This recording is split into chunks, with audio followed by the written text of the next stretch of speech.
Comparator is a device that compares two voltages or current and outputs a digital signals indicating which is larger. Now let's say we have two input voltage. If the voltage at the non-inverting input is slightly greater than the voltage at the inverting input, the output of the comparator is going to output high, which will move up to the positive applied voltage VCC.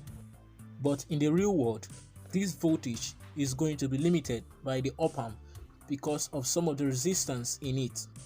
If the voltage at the non-inverting input is less than the voltage at the inverting input, the comparator is going to output low, which is going to ground 0 volt.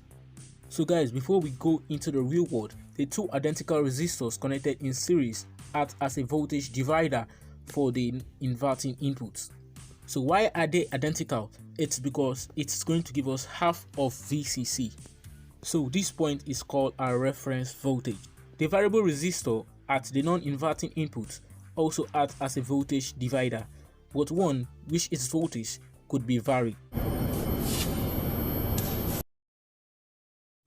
Now let's see this using the digital multimeter.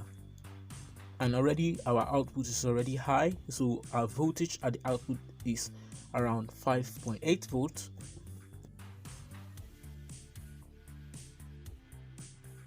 Okay, let's see what's going to happen when we vary the signal.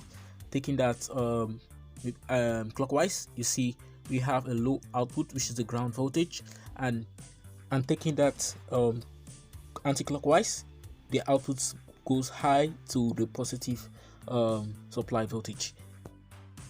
Okay, let's take things the other way around. Let's see what our reference voltage is.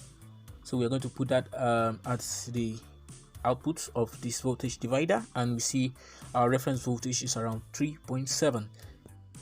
So that voltage is less each time our voltage at the non-inverting input is greater, and that voltage is greater if the voltage at a non-inverting input is less. And already you can also see those signals displayed on the oscilloscope. Alright guys, that's all for comparators. Feel free to share your thoughts on the comment section below, and also give us a like and also hit that subscribe button. See you next time.